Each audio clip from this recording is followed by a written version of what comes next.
Hello, this week you find me in the little country of Liechtenstein. This is Vaduz Castle behind me, the primary castle.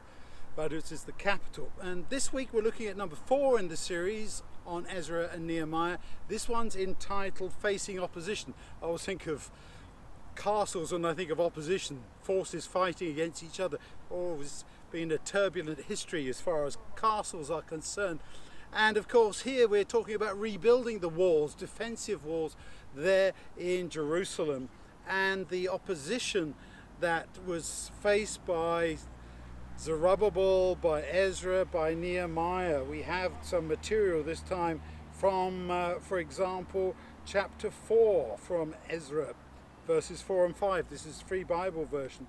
The local people set out to intimidate the people of Judah and make them too scared to go on building.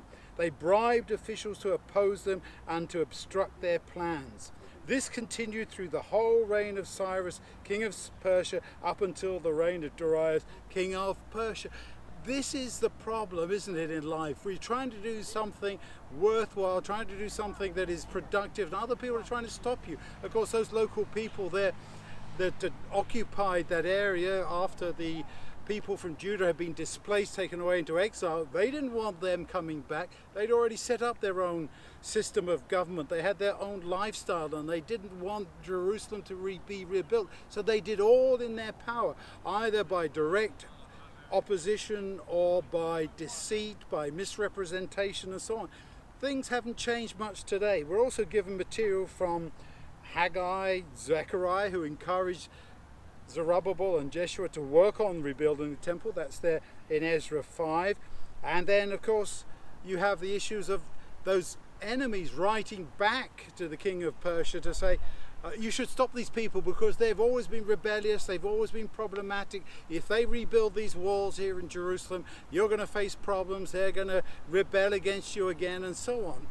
As we see in life, there is always some kind of opposition, and especially as Christians, we face opposition from the world around us. The devil doesn't want God's message to succeed. He doesn't want us to be successful in our Christian walk or to enjoy our experience with God. There's always something that is happening to stop us. So I'd encourage you to look again at this experience, that even though they face opposition, these leaders, particularly Ezra and Nehemiah, faced that opposition. They didn't give in. They kept going with the plan that they believed God wanted, and they managed to rebuild the walls of Jerusalem, as we'll see in later lessons.